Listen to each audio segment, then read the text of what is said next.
Hello and welcome everybody from around the world to Cybersecurity Webinar Emerging Threats Unplugged, which is being broadcasted live from the Security Operations Center at MITA in Malta. Well, we live in a world nowadays where security is not just anymore that lock we have on our door or those cameras we have at home. We live in a world where security is all about how digitally secure are we. Our important information at the offices, our personal information, all those photos of the family, anything which basically we have in a digital manner is vulnerable to threats. And that is why it is very important that we keep ourselves up to date with all the security measures that are available out there. And today we have a very, very interesting morning ahead of us with some amazing speakers who are going to give us the aspect of security from, let's say, the digital side, but from the, I would like to say, the technical side for the techies like me, but also for the executives to see why and how we can keep our businesses safer and obviously to move forward in this world. And in fact, to open up today's event, I would straight away like to invite our Honorable Clayton Bartolo, who's the Minister for Financial Services and Digital Economy, to open up this event, followed by Jonathan Kassar, who is the CTO of MITA. In your hands. Welcome. And thank you for joining us today. It is my pleasure to be with you and fully recognize each and everyone's commitment towards digital security. In this age of acceleration, technology has changed the way we live and communicate together. As a government, it is our duty to sustain what we have achieved in this area. In fact, I believe that it is within our own responsibility to ensure that we provide the necessary tools to protect the digital assets our country portrays. Be it on roads, at the workplace, households, as well as in pockets. The use of technology in the form of artificial intelligence, augmented reality, fintech, as well as Internet of Things have become an integral part of our lives that offer continuous and immediate access to the digital world. These lead to newfound challenges that we must continue to overcome in order to guarantee the highest level of security possible. This shouldn't occur because of policies such as GDPR. But we need to consider systems and other infrastructures that offer confidentiality, integrity, and accessibility. These are the three pillars on which digital information needs to be built on to ensure digital security. If we look at confidentiality, we must ensure that private information of customers, employees, and citizens is only accessed by authorized people.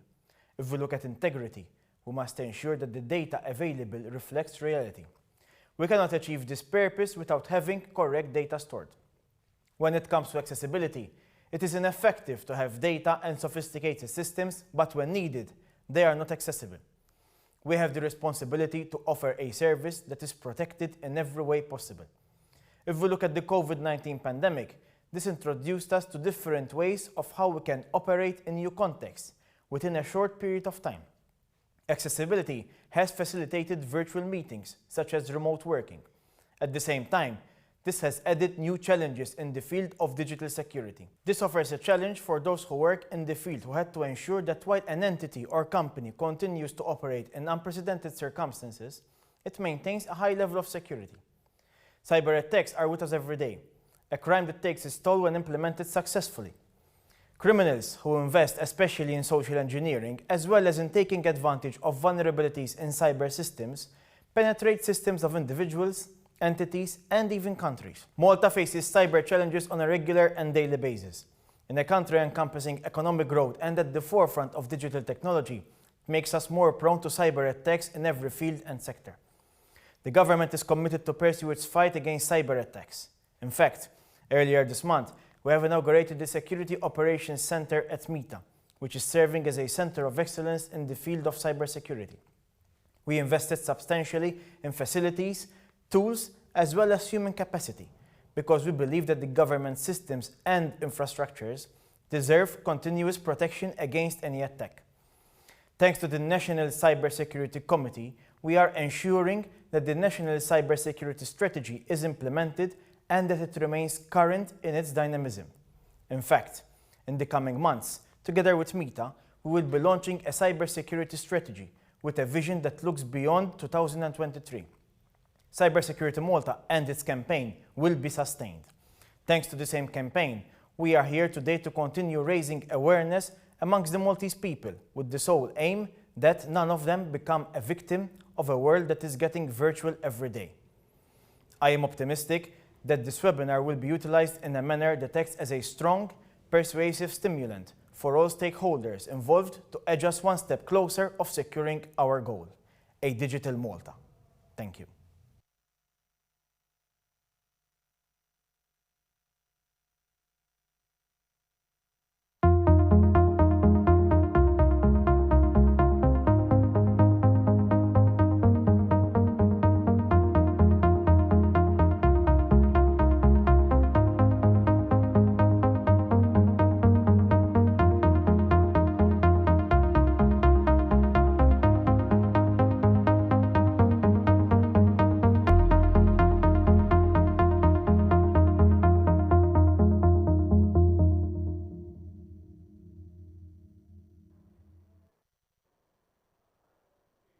Honorable Bartolo, distinguished guests and colleagues, MITA welcomes you to the second edition of the Cyber Security Summit.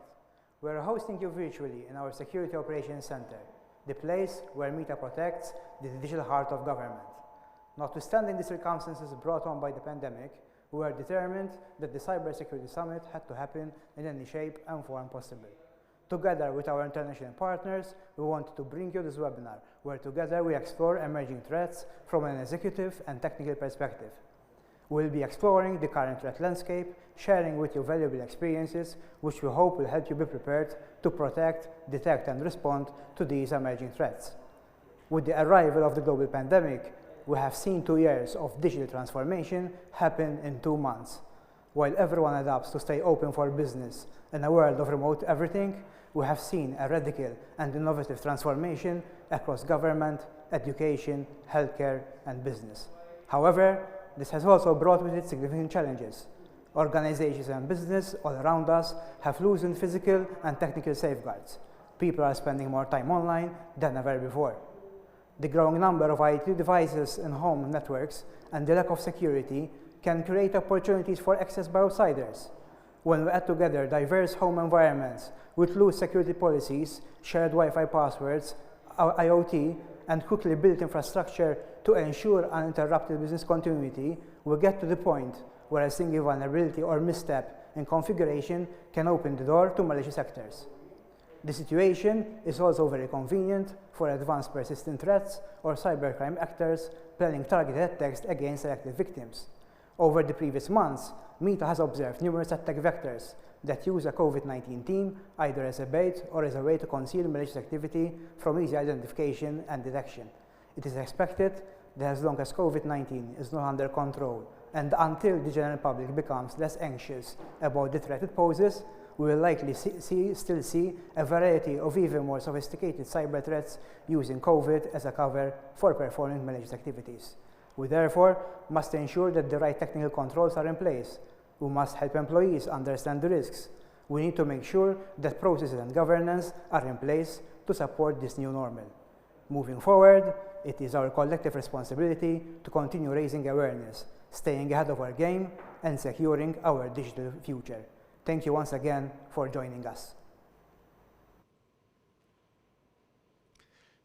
Thank you, Honorable Clayton Bartolo and Mr. Jonathan Kassar, CTO of MITA. I mean, I am a person who's been in the industry of technology for many years. I am proud to call myself I am a nerd, but I think that Malta has always been in the forefront when it comes to technologies, when it comes to anything which is going to help us take that step further. And also during the pandemic, I feel, as clearly stated earlier, that we were forced to take most of our things online. And I think the Maltese population did a very good job at that. And thanks to obviously the infrastructure available here in Malta by the government and the security which places like this give to us, makes us feel more reassured when we're doing what we need to do instead of in the real world virtually. And in fact, our next guest, well, our first talker for today is a very interesting bio, let's say. While I was reading it, I was quite impressed. His name is Mr. Candid West. And I have quite a long thing to say about him, but let me give you the description about this person. So we start off, he's going to tell us about top cyber threats that you need to know for 2021. He is the VP of Cyber Protection Research at Acronis, which is a Swiss-Singaporean cyber protection company, where he researches on the new threat trends and comprehensive protection methods. Previously, he worked for more than 16 years as a tech lead for Systematic Global Security Response Team. West has published a book, various white papers, and has been featured as a security expert in top-tier media outlets. He's a frequent speaker at security-rated conferences like RSAC and Area 41, not Area 51, people, Area 41. West is an advisor for the Swiss federal government on cyber risks. Now, that is, I think, one of the most responsible jobs you can have. He learned coding and the English language on a Commodore 64. I had one too, as well, so I remember those days. And he holds a Master of Computer Science from the ETH Zurich and various certifications and patents. I think I don't need to say no more. Mr. Candid West, it's in your hands. Thank you very much for that nice introduction. Honorable Mr. Bartolo, MITA, and distinguished guest, it's my honor to be here and talk to you about the threats that we think are going to keep us busy for the future. And I think we all share the mindset of we have to do something to keep the people safe in the future. And unfortunately, yes, we already heard a few points here in the keynote address that it's nearly every day that we read in the newspaper that something has happened, right? Yesterday, for example, the NL Group, the energy provider in Europe, they got hit by ransomware.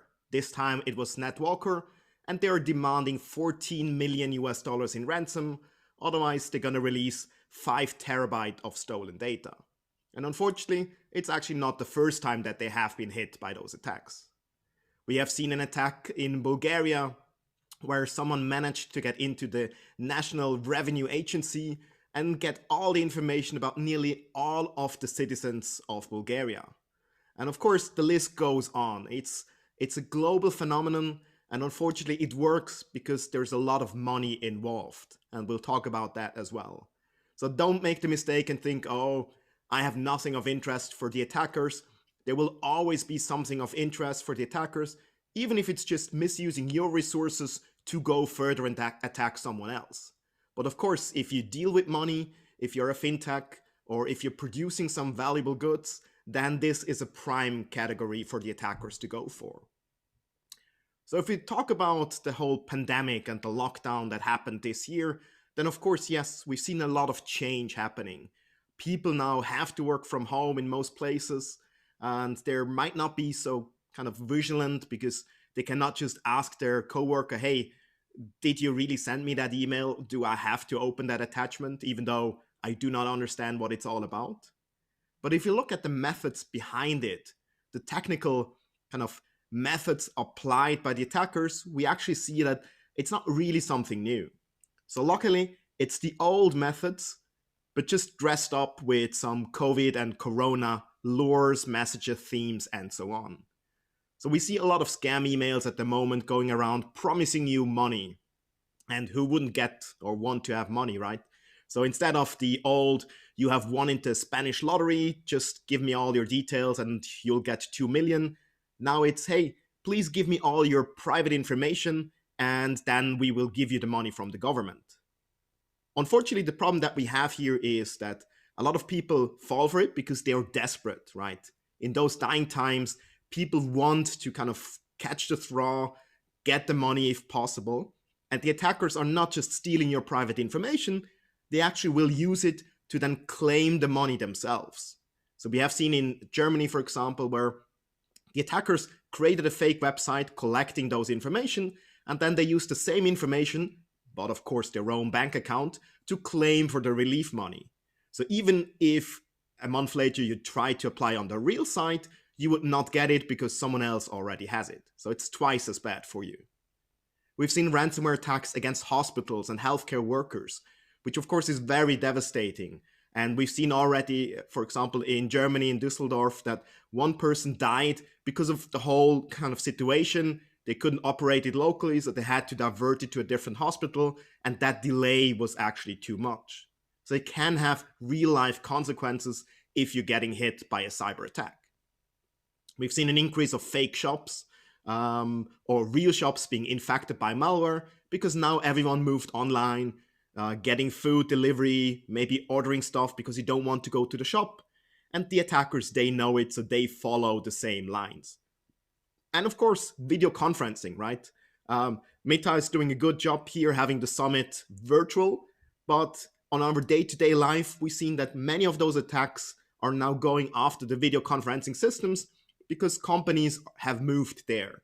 It might just be a nuisance where someone logs in and plays some annoying video sound in the background, but it could also be that they're actually trying to send you links to malware or maybe steal information about your next profits, your next financial records, and so on.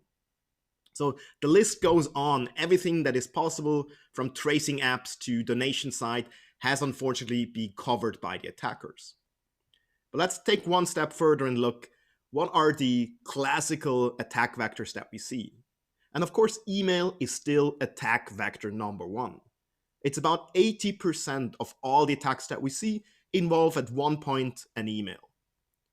Because it's very cheap for the attackers, we are all used to using those emails, even though some companies start moving to instant messaging, Slack, and other platforms. But it's still very common that you will receive an email. Very often it might be an Office document, like a Word document, and then it has some kind of social engineering message saying, hey, unfortunately, your version is too old. Please click the activate macros button to activate the content, and then that would upgrade your Microsoft Word. Of course, it's not upgrading you, it's just starting the malware in the background. So whenever you click on one of those buttons, it is very likely that you actually start to infect yourself. And usually that will be a PowerShell script downloading further payload onto your machine. To make it harder to detect, we see very often that those Word documents are actually in a zip file or RAR file with a password. And the password might even be in a secondary email. So you receive something and 2 minutes later, you receive another email saying, oh, by the way, I forgot the password. The password is 12345. As a human, we are used to kind of taking that together. But if you have an automated security tool, they might not correlate those two emails together. So they might not be able to open the zip file and therefore not able to scan it. The same happens where they link to a website on Azure Cloud or Amazon or Google just to use the trust on those websites. And then they might even add a CAPTCHA, one of those funny characters that you have to type in to prove that you're really human. But of course, that also means that any automated security or anti-phishing tool will not be able to go to the website and analyze it. So they try to make it very hard. And the old times of where you can say, don't open any emails from stranger have long gone. Now we have threats like MITA replying to real email threats on a compromised machine. So you will receive an email, even with the context and everything that you have written before, but just a new added link or attachment which is infected. So very convincing. And of course, we also see phishing still very popular, specifically now with Teams, Zoom, and WebEx invites where people receive them, they open it, give in their Office 365 password, and then the attacker has full access. Even if you use two-factor authentication, like a text message password, and you definitely should use those, but that's not a 100% guarantee of not getting compromised. As the attacker can, in real time, ask for that code and then use it in the background to automatically log in and maybe at least get the information about all your address book and so on. So make sure that you have strong passwords. Don't use the same password on other platforms, because otherwise they can just use credential stuffing, which means using one password and try it on all the different platforms to see have you used it on somewhere else. And also make sure that the password reset functions are secure. Your mother's maiden name or your date of birth unfortunately are not good enough as security questions, as those informations are kind of public nowadays in the social media networks. And it doesn't even always need malware. We've seen a lot of attacks from business email compromise or so-called CEO fraud. They started off where your financial department or the person responsible for paying some bills will receive an email that looks like it's coming from your CEO, some CFO, and they will tell you, hey, we're about to acquire this company. Please wire 50,000 euros to that bank account. But don't tell anyone about it because it's still secret. We don't want to get insider trading problems. So just make it, and it has to be done today. Depending if you don't ask back and who really wants to argue with their CEO, you might send the money to the wrong bank account because that is just an elaborate scam. We also saw that sometimes they go after the personal assistants asking for, hey, I'm at this nice conference for MITA. Can you please generate me 100 vouchers for iTunes or Amazon and send me the picture, and I will then distribute it. Just take it on your expenses, all fine. And of course, as an attacker, they will resell those codes on eBay and other platforms to get the real money. And even if you think, well, that's not going to happen to me, well, we also seen that they go after invoices. So maybe they check your inbox to see, have you had an electricity bill, a phone bill? And then they will take the real PDF, change the IBAN account, and you might be paying the invoice to the wrong address the next time. We started to see a little bit of artificial intelligence being used as well, mostly just to generate those emails, to see what actually works, where people click. But we also seen very rare cases where they use so-called deepfake voice attacks. Nowadays, if you have at least 30 minutes of someone speaking, so like me here now, you can use that to generate a synthesized voice pattern of that person. And then just like in a good Hollywood movie, you can type it in and they will kind of not being able to recognize that it's not really me. Specifically, if I say, oh, sorry, I'm talking to a mask, so the sound quality is a bit bad. So it's very convincing what they do. The second point that we see are exposed services. A lot of services now are exposed, like remote desktop protocol, because people from home need to access the systems in the corporate environment. The same for VPN, for DNS. And unfortunately, we've seen vulnerabilities like Pulse VPN, Citrix, the Microsoft DNS servers. All of those had vulnerabilities. And if you don't patch them, if you don't update them, the attackers can actually get into it. And even if you patched everything, well, if your remote desktop protocol just uses a weak password, like summer 2020, then probably the attackers will be able to guess it, and then they have full access to it. And even if everything is fine there, well, the attackers can still disrupt your business by just using a distributed denial of service attack. So they will just flood the services, and that means, of course, you won't be able to work, you won't be able to log in, you might not be able to do your video conferencing and so on. Another point are all the cloud services. We've seen that many companies have now moved to the cloud because that's kind of very fast and dynamic how you can adapt during those times. But it also means you need to make sure that you configure those services correctly. I'm running a honeypot on Amazon AWS S3 buckets, and I see that every day I get attacked at least 6 times. So 6 times someone tries to access my data, downloads the files, and does who knows what with it. So make sure that those are not exposed or at least protected. Where you have seen crypto coin mining and other things being placed inside the container, so it's running inside your environment and you have to pay for it in the end. And of course, it kind of goes over to the access control. Nowadays, the classical castle moat with, I don't know, crocodiles and snakes, that is long gone. The ID, as in identity, is the new perimeter. You have to make sure, regardless if it's in the cloud, if it's at home, that those identities are protected and are well defined. So you can use kind of zero trust or user entity behavior monitoring to see what is that user actually doing. Do I want to grant him write access or do I just give him read access to it? And of course, the attackers are very often using living off the land techniques where they misuse what's already inside your infrastructure. So it could be PowerShell, which is standard scripting language with Microsoft on every new Windows, but it can of course also be misused by the attackers. You can have a full ransomware just programmed in PowerShell.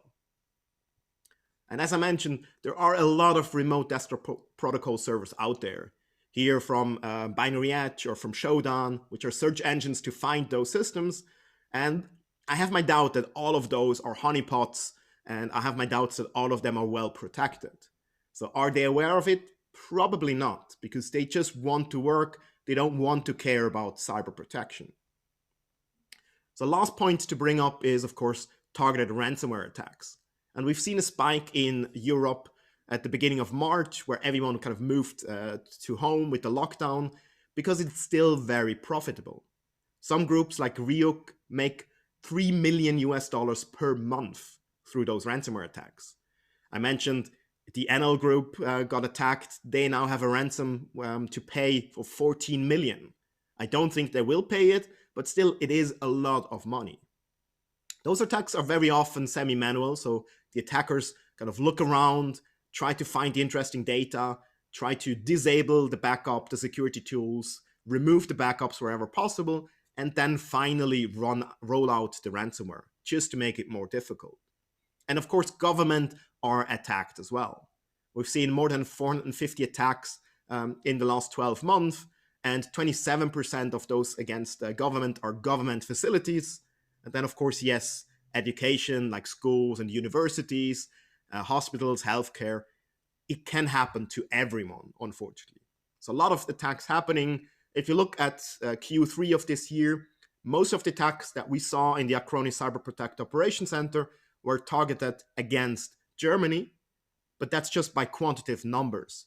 Of course, if there are more attacks or more surface, then the numbers will be higher, just like with the testing, but it will happen everywhere, even in Malta, unfortunately. So what's the typical attack chain? Well, as I said, it usually starts with an email with some nice, interesting social engineering message, has a Word document which might be protected by a password, but if you open it and activate the macro, it will run in the background. It will start some PowerShell script which can send some information back about what's the protection level on your machine, and then they will decide what they want to download, if it's a banking Trojan, ransomware, or something else. They usually run something just in memory, so-called fileless attacks, where nothing touches the disk, just to get your passwords. Like Mimikatz is a classical one, to dump Windows passwords from memory, because their goal is to have administrative rights. And once they have that, they can use the system tools, like WMI or PowerShell, as I mentioned, to hop from one machine to another inside your environment. And once they have enough machines under their control, they will roll out the ransomware. But actually, before they encrypt it, they will steal your information. Most of the ransomware attacks, as in 90% of the big cases, are data breaches nowadays. So they will steal your information, which of course means you can have further attacks because they misuse the data. You have brand reputation damage, and you might even have a GDPR fine because that is sometimes customer data which has been released. So you have to pay attention to those. A backup alone will not be sufficient to protect you. You need to protect the attack and prevent any data from being stolen. So some predictions of what we will see. Well, we will see the same attacks happening more and more frequent because the attackers are automating it with artificial intelligence, machine learning, and so on. We'll see more attacks against the cloud because everyone's moving there, and a lot of the servers are misconfigured because of lack of information and kind of a blind spot as well. We will see more of the exposed services as people will stay at home or work from anywhere. We probably see more of the APT, the advanced persistent threats, being it nation state or professional cyber criminals. And the lines kind of start to blur a little bit. So they use the same techniques because they are efficient and successful. On the business process logic, we also will see more attacks. So they're not attacking some software vulnerability, but more the way you think. So maybe they can pose as a customer and say, hey, we moved the bank account, please update our bank account details to this new account in Hong Kong. And depending on how you do the verification, they might be successful in getting the money from you. We also see more and more supply chain attacks happening where they misuse the trusted relationship to some partners, some service providers to attack you. And of course, make no mistake about it, they know your weaknesses. They know your environment. They know which software has which vulnerability, and they will use it against you. And as we also heard at the beginning, of course, the whole complexity will grow with 5G, with IoT, with smart cities, self-driving cars. So more of those systems being out there will also mean more and more attacks happening. And there will be a lot more to discuss here, but I don't want to bore you to death here. And there's a few interesting presentations following mine. So just give you, as a last thing, a few tips on what you should do to protect yourself. Because I don't just want to give you nightmares, I also want to give you some actionable items. So you have to have security by design. Make sure that it's automated, no silos, but there from the beginning. Think about it and not just sprinkle it on top at the end. It has to be a vital part from the beginning across all your assets. Make sure that you know the visibility, so know your environment. Get the log files from the cloud. Know if someone logs in from Russia, if that really is that person or not. So two-factor authentication, user entity behavior analytics, all those to boost up your security. And of course, do cyber training, as attending conferences like this, to know what is happening in the future, because that's the only way to also know how to deal with it. And last but not least, it also has to be simple and efficient, right? We know that many companies now have 20 different consoles. They have to switch from backup to security to, patch management. It should be integrated and automated, because the more complex it gets, the more mistakes you do and the more time you lose. And time is of the essence here if we talk about cyber threats. So that's my short overview. I hope I gave you a few clues, and I'm happy to answer questions later on during the panel. Thank you again, and enjoy the rest of the conference. Thank you, Mr. Candid West, for that very interesting presentation. I must admit, you said something which I think remained a lot, well, you said many things which I remember, but one thing remained in my mind where you said, oh, why would they want to hack me? What would they want to take from me? That is the most common phrase I have heard in all my life. It's something people just don't say, I have nothing they would want. It's until you realize, and it happens to you, that they take something that you really need, or that they can destroy the reputation of your company, as you clearly said, it will be too late then. So never say that. Never say, what would they want from me? Because they can attack anyone, anywhere, at any time. And that is why it is so important to be up to date on the subject. And this will lead me on to our next speaker for today. Her name is Ms. Christelle Heikila. And she's going to talk about how IT supports data-driven decisions, ensures cyber protection amongst a football club. Now, the word football club, you football fans out there are going to be very interested for the next conversation, because obviously it is based on cybersecurity, but she is also the IT director of the Arsenal Football Club. I know there are many Arsenal fans out there in Malta, so apart from taking an interest in the IT side, I'm sure you'll be interested to hear some information about the Arsenal Club behind the scenes. She is responsible for technology at the club, which underpins a very diverse business environment, spanning from football analysis of on-pitch games to retail operations. Prior to her current role, Christelle was head of an IT applications at Superdrug, responsible for the support and development of its core systems and projects delivery. However, Christelle's first industry role in IT was working with Sainsbury's, her later years there being spent in their newly created digital lab. Christelle started out her career as a pharmacist, but transitioned to where she is today as an IT director. Ms. Christelle Heikila, in your hands.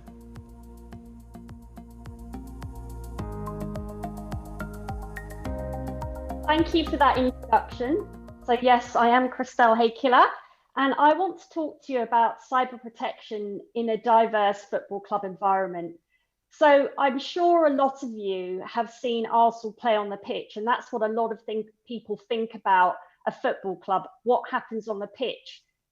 But of course, there is technology supporting what's happening on the pitch, but there's lots of other systems and data and complexity around the technology environment to run a football club. So as well as what's on the pitch, there's a lot of technology we use to run our stadium, Pre-COVID, we had 62,000 fans on a match day in our stadium.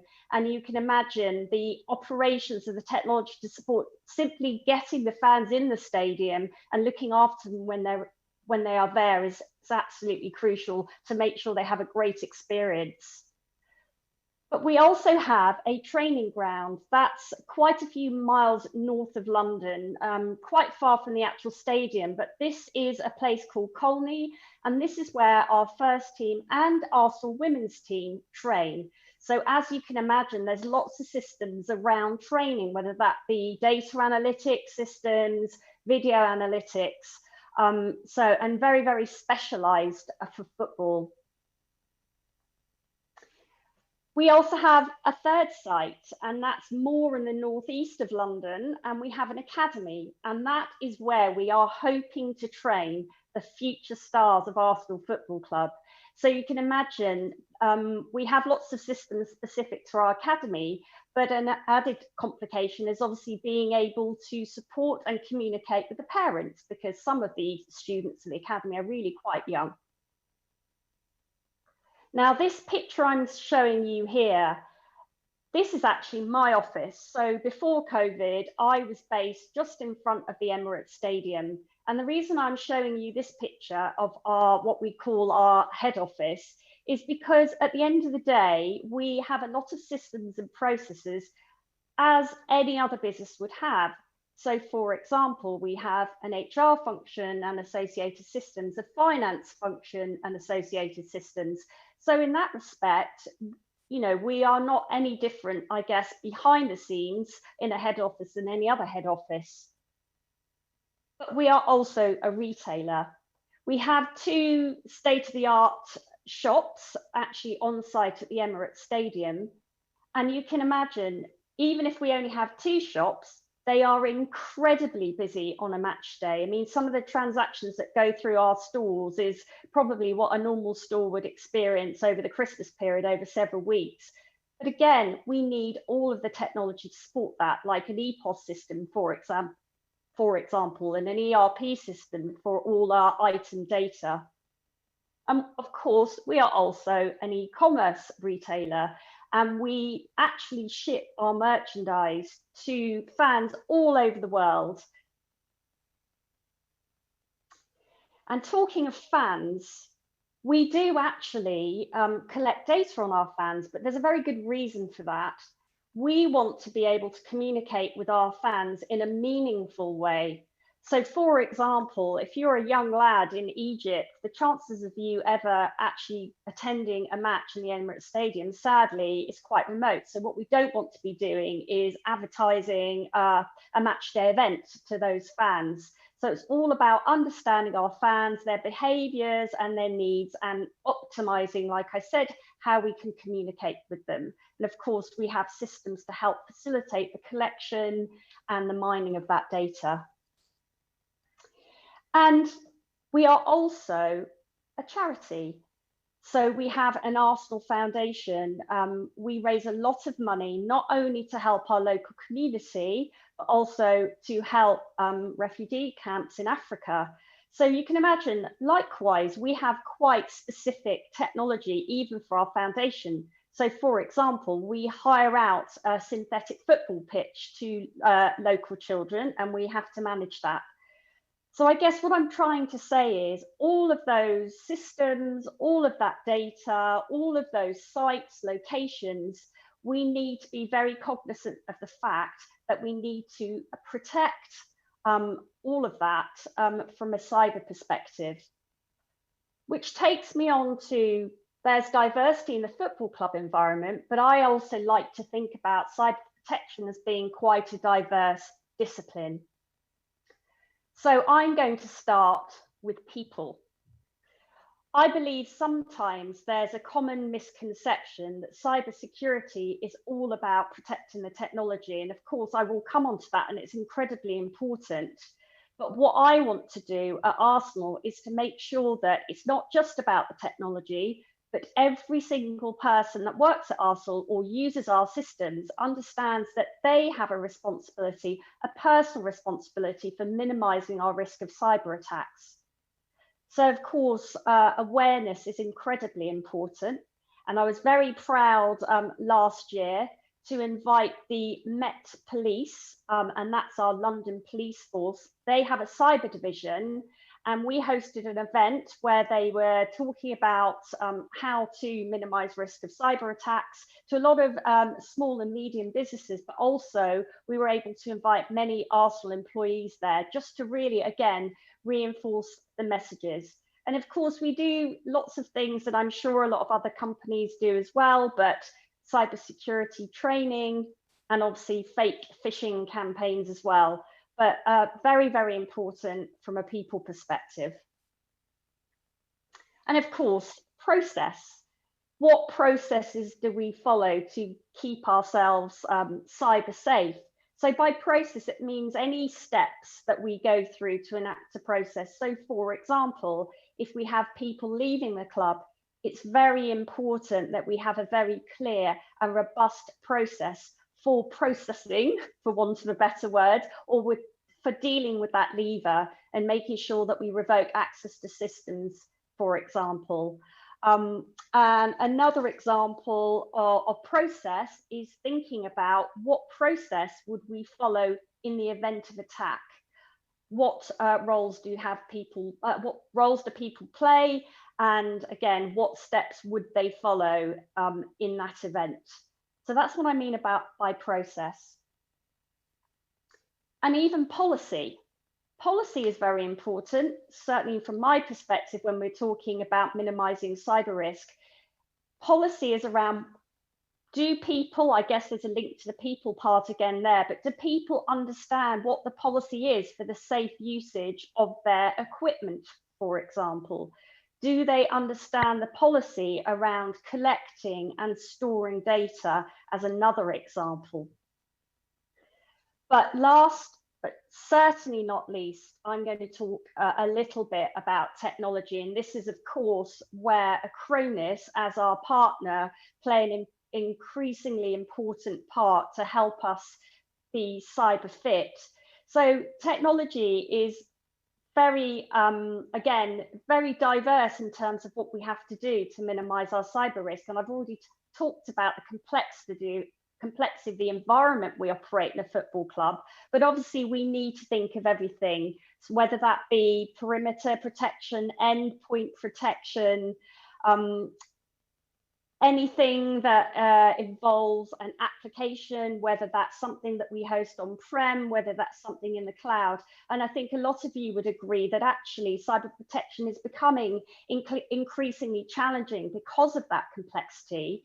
And that's where something like Acronis' CyberProtect tool is incredibly important, because it helps with pulling some of the required information into one place to try and simplify that environment, and also help with the intelligence around dealing with what's going on in terms of cyber attacks out in that big scary world. So effectively, hopefully that's just brought to life a little bit what I mean about cyber protection in a complex environment and the complexity from a technology perspective. So thank you for listening. Thank you, Ms. Christelle Heikila, for that very interesting overall discussion. I mean, what's very interesting is that, like you said, you have a lot of different aspects to take care of in a football club. People might not see it from the outside perspective, but you've got the retail, the pitch, the ground, the fans, and it's very interesting how obviously you are managing to use different tools to create a secure environment for everyone, for the fans and also for the club itself. Now we would like to move on to a panel discussion, and for this panel we will be speaking to Mr. Candid West again and Ms. Christelle Heikila, but also on the panel we have Mr. Jonathan Kassar, who is the CTO of MITA, who will be joining. As MITA CTO, Jonathan Kassar is responsible for technology strategy and direction, enterprise architectures and roadmaps. His role is to ensure the future technology capabilities of the agency whilst matching technology with the business needs, which are in line with both agency and national IT strategies. Jonathan is an innovative career technologist which has over 20 years of experience delivering business-centric and value-driven technology solutions. He has experience in technology management, software development, enterprise architecture, and designing coherent enterprise platforms using a wide range of technical domain expertise and business. He is an advocate of emerging technologies with the ability to drive change through discussion and consensus. We also have joining the panel John, who is representing NCSC. NCSC stands for the National Cybersecurity Centre, which is an organization in the United Kingdom government that provides advice and support for the public and private sector in how to avoid computer security threats. Based in London, it became operational in October 2016. This panel will be moderated by Mr. Martin Camilleri, who works at the Cyber Threat Intelligence at MITA. Martin, in your hands.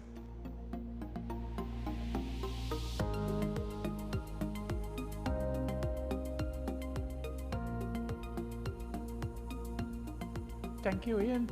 Thank you. And I would like to welcome all the participants in this webinar and follow us during the discussion. This discussion will involve the executives, and we will try to discuss what the executives think and try to do when it comes to cybersecurity. First of all, I would like to start with John at MITA. And John, I would like to ask you, do you agree that the attack scenarios towards government infrastructures has changed over the years? And if yes, how did they change? Well, Martin, I think more than changed, I think they have diversified. Okay? The traditional challenges we see with attacks on the perimeter are still there and are still happening. But nowadays, our attackers are also finding new ways how to breach that perimeter. In fact, in our stance, we always assume breach. We always assume that the perimeter has been breached, so we need to take additional actions to monitor and respond to other threats which can be within our perimeter. The main attack vectors that we see nowadays mainly deal with identity, okay, attacks on identity, identity theft, and those attacking directly employees. As we move along, we see a transition of our employees transitioning from being digital nomads to being digital natives. And as their work persona and personal persona blur, and the lines are blurred between what you do at work and what you do at home in your activities, we see that this exposes us more and more to more attacks and other breaches. So in a sense, the attacks have diversified, the old ones are still there, but we need to be ready for the new ones as well. Just as an example, we've mentioned identity theft. We do implement additional factors such as authentication, but we also need to be aware of what is called multi-factor fatigue. We've had instances, for example, that a person had their identity stolen, and then they were receiving multiple notifications for the multi-factor. What happens is that the user will get tired of receiving those notifications and will eventually approve one of those, and that is when a breach would happen. So we need to be always on the alert of these new attacks. Yes, very good. So the attack scenario and the threats have developed, and I remember times when the attacks were very, very crude, you know, and you need to have expertise to do an attack. But today it can be done by almost practically anyone. I would like to remind all those participants who are following us that if they have any questions that they would like to ask to the panel, they can do so via the chat within Teams. And then we will forward these questions to our panel. I move on to Candid West. Now, what do you think are the dangers of having newly emerging threats? Yeah, so as we said, the attack landscape is diversifying and I would also say kind of evolving all the time, right? We now start to seeing artificial intelligence being used. We see a lot of automation being used. Just as an example, on any given day at the moment, we see about 400,000 new malware samples. So 400,000 new malware samples every given day, according to AV Test in Germany. So it's a lot of things that we have to tackle. And the problem is that if you as an organization think, oh, I'm well protected, I have done everything, I tested it last year, I'm fine, I don't have to do anything, then that's the wrong approach. As of course, you as an organization need to keep up and recheck your defenses as well. Just because it worked last year might not be the case that it's still working this year. So it's the constant balance of rechecking, re-verification, and I think that's one of the issues that a lot of people might think, oh, I don't need to cover the new threats because I've already done everything in the past. So I see the problem that people are kind of bored and do not really want to update it, and therefore their security resilience would go down over time. So keep that in mind. Don't give up the fight, but don't just kind of let it happen either.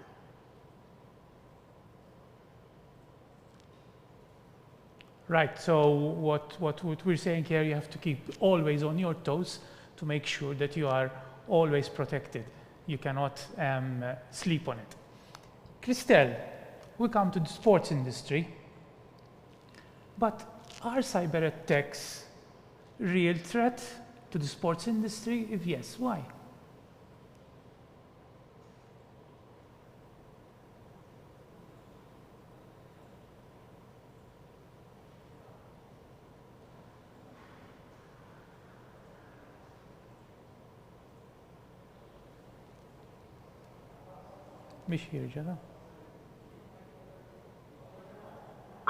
I'm going to start again because I was just on mute. Apologies for that.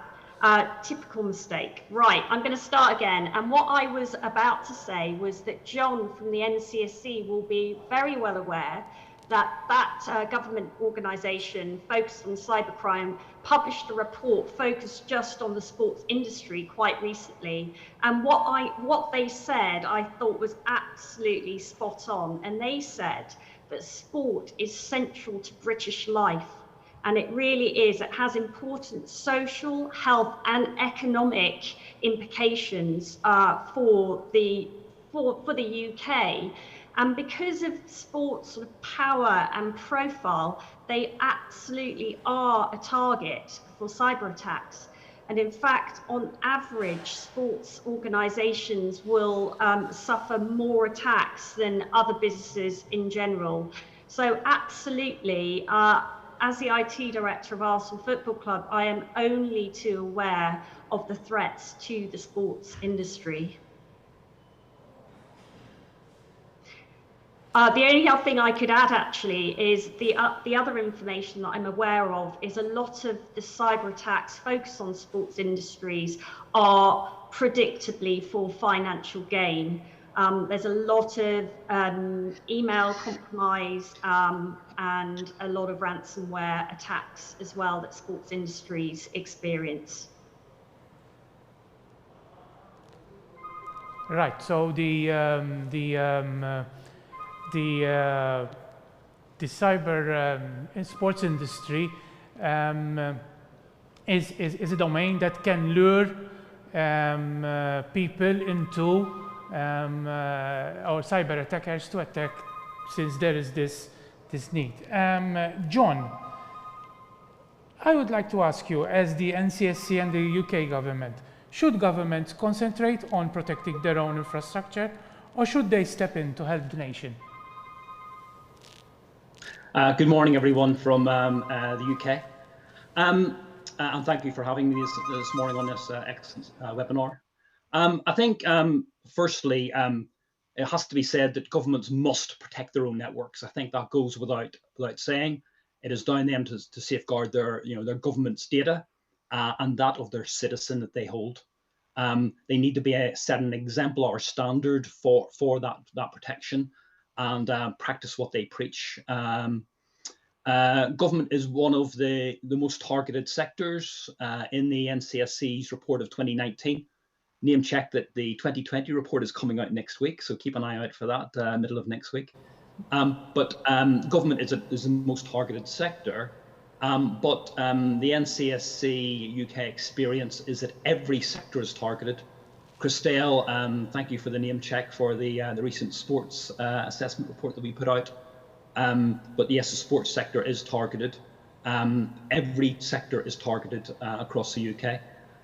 Government, academia, information technology, MSPs, managed service providers, transport and health. Those were the top five or six in the last year. So it'll be interesting to see what we say for this year. They're targeted by all sorts of malign actors, cyber criminals, hacktivists, APT groups. Some of it's for financial gain, but there are other motives. So government needs to protect that, and deciding what government just protects, it's not just central government. It needs to think about those municipal authorities.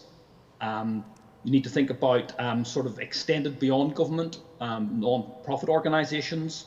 We've also put out recent reporting about the charity sector and how you protect that.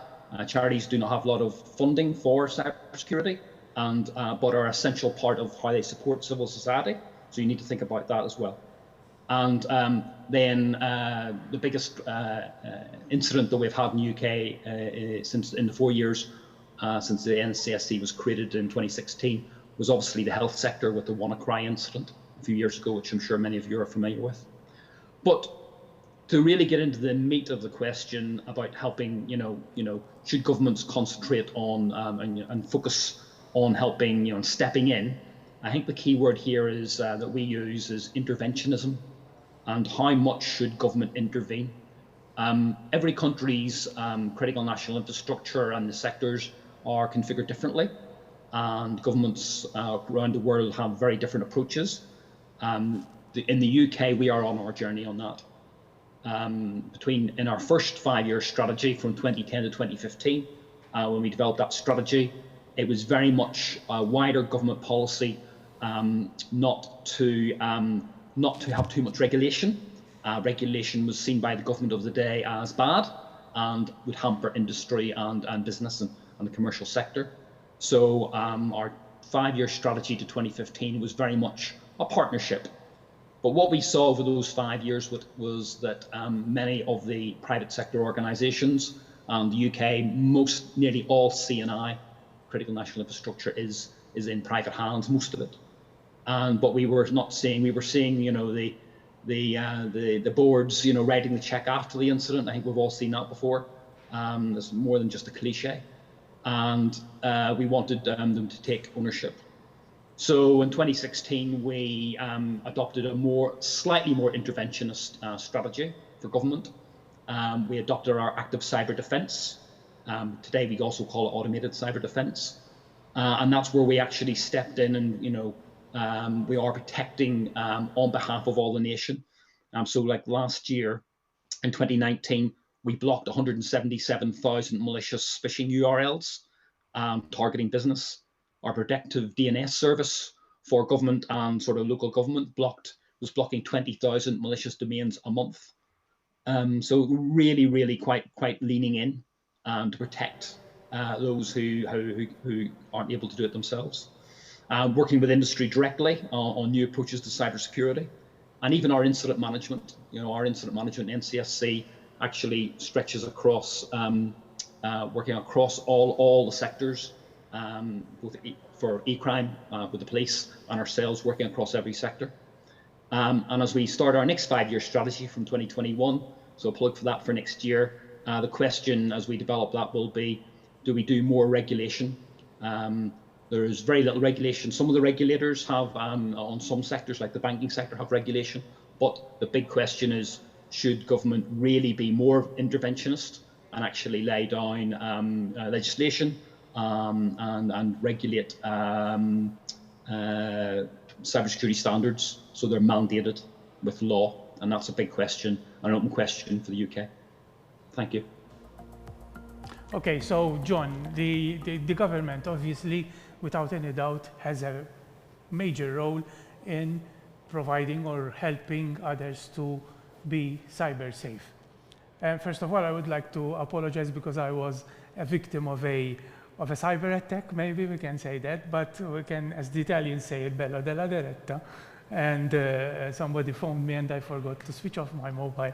So I apologize for that. So I will go round to the next to the next round of questions, and I would like to ask Jonathan, what are the key factors to make sure government infrastructures are protected? Well, Martin, I think it evolves around three main factors: technology, people, and processes. First of all, you need the right technology in place, the technology which will help you increase your visibility on the infrastructure, the technology which will help you alert and detect threats in a proactive manner. Threats out there, advanced persistent threats out there, are evolving in the use of more advanced tools, so you need to respond in kind. So you certainly would need some kind of endpoint, the detection and response platform. You would need to have some kind of user behavior analytics on the identity patterns, and also you would need some kind of artificial intelligence which will help you analyze as well your network traffic and understand if those patterns are in line with what should normally happen, or if there's something which is not normal in those patterns. You need also people from two aspects.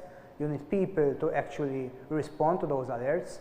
You need people to take action on those alerts. It's useless of having lots of tools without then having people actioning the alert from those tools. But also the people aspect with regards to awareness. Your employees, your suppliers, your business partners need to be aware of the threats, and they need to take action on those threats. Awareness is very important. We need to understand that most of the attack vectors come through people, come through email. So people need to understand the risks there and understand how to make a difference between a phishing email, a normal email, and something else. Then finally, you have the element of processes. Processes might sound antiquated, but are still very valid in terms of protection. It's very important, for example, to be able to be in a position to patch a system as soon as a vulnerability is available and the exploit is available in the wild. We've seen instances where only a good patching process actually could have saved a situation from escalating to a full-blown cyber attack. So no matter the advanced tools you have, processes and governance are still very, very, very important in this area. Yes, so the technology, sort of, even the people aspect, this people aspect is one of the important things which plays a very, very important role in keeping safe. Candid, how does an organization prepare to combat such new threats? Yeah, so Jonathan already raised a lot of good points there. So maybe let's try it from a different perspective. I think it should start with visibility. As I mentioned, you should know what's happening inside your infrastructure, and you should also know what is your infrastructure. So where are your servers? Where is your data actually located? Who is accessing that data? Do you have log files of it? Kind of what is the identity and access management of it? Just making sure that you know what's happening inside your organization, but also with your data, regardless of where it is. Because if you're blind, you cannot put any good measurements against it. And the second level would be do some exercises. Could be some tabletop exercise where you take a news from the magazines, from the newspaper, and say, hey, would we have protected against a network or ransomware attack? And then kind of walk through it with the different teams to see, would we have blocked it at the email level? Would we have been able to restore the data afterwards? And so on. And of course, that also means that, yes, you should really do it and not just say, oh yeah, we do have backup and disaster recovery, that should work. Or, oh yeah, we can totally isolate a machine in our network. That's one of the features we'll figure out when we need to. Make the exercise as real as possible. Do some restore, do some failovers, and actually check if you can do it. Because I've seen so many times that organizations thought they have some disaster recovery plan just to figure out that that's actually not working because the system no longer is there, or they don't have the access right because the admin already left, and so on. And that also means having the right people inside your group, right? Making sure that your core team in the war room for some incident actually have the right responsibilities and capabilities.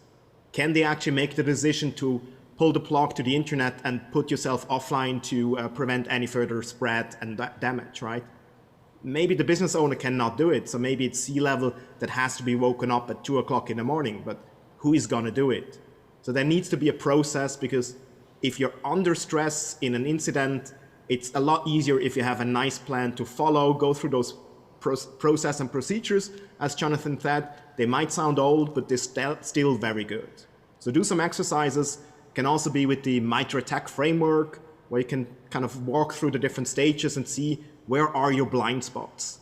Would you actually have those log files that you need, or how can you get it? And then the last step is, of course, yes, build on top of that, use the lessons learned from those exercises to see, okay, how can we be very efficient and kind of fast in using that? So can you automate maybe some removal of some low-level alerts like a port scan, so you don't bind up the resources? If you don't have the resources and the expertise, maybe you can partner up with some service provider, some security service provider, or maybe there's some private-public partnerships that can help you bring in the expertise that you need for this. And with all of that, it's again a cycle, so you should start again and again just to kind of bring up your level of resilience so that you can grow and mature your security level overall. Because as we said at the beginning, there is unfortunately kind of not a stopping to it. There will always be something new that you have to cover. Right, so you need to keep continuously testing your infrastructure and even exercise, which is a very good advice, and to make sure that your infrastructure is properly protected. John, we go back to government. In which aspects the government should be involved in its role as the protector of the nation's cyberspace? Thank you. This is a subject very dear to our hearts in the NCSC. I think we would categorize that protector role, and that's an interesting word, protect. We would use the 3 Ds of defend, deter, and develop. I'll explain what we mean by those Ds. I think firstly, as a protector role, to defend, so it's about strengthening, using the government to strengthen both its own IT defenses, as I spoke earlier, but also to work with industry, all the sectors, to ensure all the networks in the UK and our overseas networks where we're dependent, because as we all know, cyber has no international boundaries, and that those networks, their data and their systems are protected against, as my other colleagues have said, the evolving cyber threat. That means working with industry, and we've got multiple schemes. The government hasn't got all the answers to this and needs to work with all the sectors. We have a scheme called Industry 100, where we partner up. We aim to have 100 people from industry who work directly in the NCSC in our facility at any one time. We have accredited schemes so that industry understands, because government can't just put on the blue light and to every cyber incident. So we need to work with the cybersecurity industry in the UK, and we need to accredit that so people understand what they're getting. The active cyber defense piece, that's part of the defend. I talked about DNS takedowns and web takedowns, but also it's like promoting standards like DMARC. And then proactively and really responding to incidents. At any one time, I think usually in a year, and it's stayed fairly static over the last 4 years, is about 600 high-end incidents that we deal with across all those sectors. And putting our arms around, as government around the victim organisation is something that we do day in, day out, 24/7. So that's defend. The second one is deter. This is sort of the more visible parts of this are working with law enforcement. Cybercrime in all its forms is a crime in the UK and most nations. So we work with our National Crime Agency, bringing the expertise, working with them and the NCA to give them the best possible threat intelligence against serious and organised crime that is perpetrating this threat. So that's one aspect. Another aspect in deter is actually countering the threat. And this gets into wider geopolitics and international norms of behaviour in cyberspace. The UK works with like-minded nations like Malta and other partners across Europe and across the world, where we want to protect the internet and our freedoms and want to call out unacceptable actions and behaviours on cyberspace by other actors. The UK changed its national policy 2016-2017, where we now publicly attribute incidents where we see it suits the UK's national interest. And just last week, you may have saw in the press that the NCSC, working with some US and other partners, called out a particular actor who had targeted our partners in, to name just a few, Ukraine, France, South Korea, and Japan. And we called out that nation state for those actions, and we will continue to do that. We've also in the last year also worked out, so we also called out partners, Georgia, who suffered a major attack this time last year. So that's about deter. And then finally develop, I think, is the last piece. And that's about helping to develop our critical capabilities and our cyber skills. The one thing that I see in every country that I work with, everybody has the same sort of issues, and the skills gap, the cyber skills gap within the workforce in the country is probably the #1 issue in every country that I work with. And so developing that, one of the key things has to be to work with industry and government and academia to support the next generation of cybersecurity specialists. So the people that are going to fill our shoes when hopefully we retire someday. And having those cybersecurity professionals in a time of change and bringing that on. So we have schemes like Cyber First, etc. And we also work with all the academies and the universities. Building that infrastructure, so that's part of it, developing the government's response. So I think to answer your question, to protect means many things. It means defending, it means deterring actions, and it means developing for the future. Thank you. Thank you, John. Now I would like to go to the questions from our participants to our panel. And we start with a question to Christelle. Given that society is transitioning into the cyber world, especially in the current scenario of COVID-19, should cybersecurity awareness be compulsory in our educational system? Sorry, I didn't quite catch the end of the question. Should what be compulsory? Cybersecurity awareness. Should it be compulsory in our educational system? I think that is a great question. I absolutely think that cyber awareness should be part of the curriculum, and it should start at schools. I actually have a 13-year-old and a 17-year-old, and I talk to my children and I give them the same awareness training that I give my colleagues at work. And I think it's absolutely so important that they understand that the impact that they can have, because they spend so much time on their computers and on their phones. And I think we would be doing a disservice to society if we don't start right at the school level. So that's my view. Right. I have another question for Candid. In one of your slides, Candid, there was reference to 14% ransomware related to education. This is worrying considering that many schools need to give lessons online during this pandemic. How do these types of ransomware happen?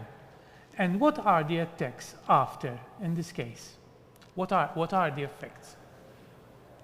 So yeah, unfortunately, you're right. They are exposed. As I said, a school cannot say, hey, we're not accepting emails from strangers, because if you want to subscribe and inscribe into university, it might be the first time that you actually go there, right? So they are usually a bit more open, which means very often we see with universities and schools that it's either through an email that some employee at the university opened and unfortunately infected themselves, or due to exposed services like, again, a unpatched VPN vulnerability or a weak password in a remote desktop protocol. And once the attackers are in, they will then kind of look around, find interesting data to steal, expand their foothold by using administrative rights to go to all the different servers, and then they will start encrypting it, which means, of course, you will have a disruption on the service, right? You might even lose some data. So maybe there are some research projects, not just talking about diploma thesis, but some even bigger research projects by the university, which might be encrypted. And if you don't have an offline backup that you can use, then that could be a lot of damage. We also seen a few schools that have to postpone tests. And if we talk about nationwide tests, that's not so easy always, right? I mean, your student's not going to be happy if you say, oh, sorry, we actually cannot do the test today. Hopefully you can do it next week when you already have another test as well. So it brings a lot of problems. And of course, yes, it's also bad for the reputation, as of course, it doesn't really look too good if a university, which should know better, actually gets attacked and taken offline. So there's a lot of, let's say, impactful things that can happen. We've seen some in the US where they also stole the information about who's spending money at the school and where is the money spent afterwards for projects. And that's probably not something that you want to have in all the newspapers either. So again, as always, best is to prevent it from happening at the first place. And I know it sounds silly and easy, but that's exactly where awareness, collaboration, and everything comes together. Thank you. Another one for you, Christelle. Does gender imbalance affect the securing of the cyberspace? And how? That's, I wonder why you targeted that one at me. I would go back to the point that John made, which is a skills issue, first of all. There is a lack of skills in the industry. And I think from one perspective, if you don't encourage more women into IT and into cybersecurity, first of all, you're discounting half your population, basically. You're discounting potentially half your workforce. So there's that perspective. And also, does it affect the security? I mean, it's just generally about diversity, isn't it? And I talked about that earlier on. I talked about you know, a football club being a diverse environment, but also that cybersecurity is multifaceted. It isn't just one thing you have to focus on. And if I think about the people aspects of cybersecurity, that's more about, I think, communication skills and perhaps creativity. And the other extreme, you've got much more of the deep technical engineering type skills.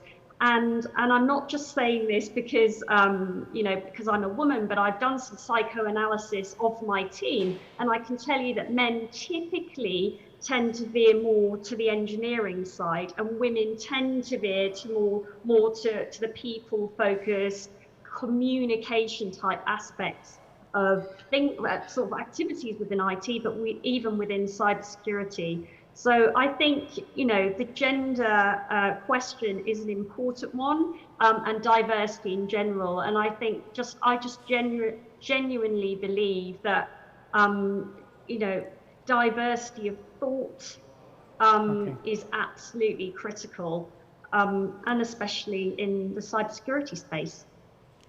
Right, and John from NCSC would like to give a little bit further insight to this. Thank you. So I may or may not be a good example, an exemplar model of this, because my 18-year-old daughter and 14-year-old son. So I feel with my daughter to get her interested in cybersecurity. Like many girls, teenage girls, they don't stick to the STEM subjects. And unfortunately, I feel with my daughter, she's went off and done medicine. So all my money is on my 14-year-old son, who's doing capture the flag competitions now at 14. So hopefully he'll take my seat at the NCSC someday. But I think that example of me is amplified across the nation. Globally, females make up only 11% of that survey. We saw 11% of the cybersecurity workforce worldwide. That, and considering the lack of skilled cybersecurity professionals, we're missing out. This is an opportunity cost. We're missing out on that market. So we do that. And in the UK we have linking back to the education. I totally agree with the previous speakers about about starting at schools and educating at schools. And we have cyber first competitions. We even have competitions just for girls. So we have an annual cybersecurity competition for girls only and for schoolgirls, and we're targeting around 13 to 14 years of age before they make their career choices about their subjects.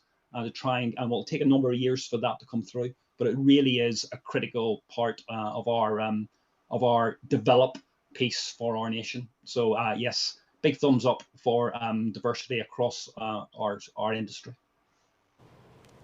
Thank you for your input. Now I would like to ask Candid, please be a little bit brief because we are running out of time. How do you classify social engineering, cyber attacks in today's world? Is it the most popular? Social engineering is a part of most attacks. So social engineering means you bring up some nice story, some background, and kind of talk to the human element, right? Everyone wants to help. Everyone wants to gain profit. So if you can speak to those, you can get everyone to do anything. But it's not per se the method. It's just kind of one part of it. So it could be part of a phishing email. It could be part of actually some social engineering on a social media site where you want to get connected and then get someone to click on something. So it's definitely one of the most popular methods, but on its own, it's kind of not useful. You need to combine it as an attacker. And unfortunately, they do it because, yes, we all have a human side. At least I hope that's still true. And therefore, everyone wants to help others. And that's exactly what they exploit. Right. So I would like to put a question to all the panel, and give me a quick response to this question. Do you think that information sharing between stakeholders will contribute for a better way to protect against emerging threats? A quick one. To start with Jonathan.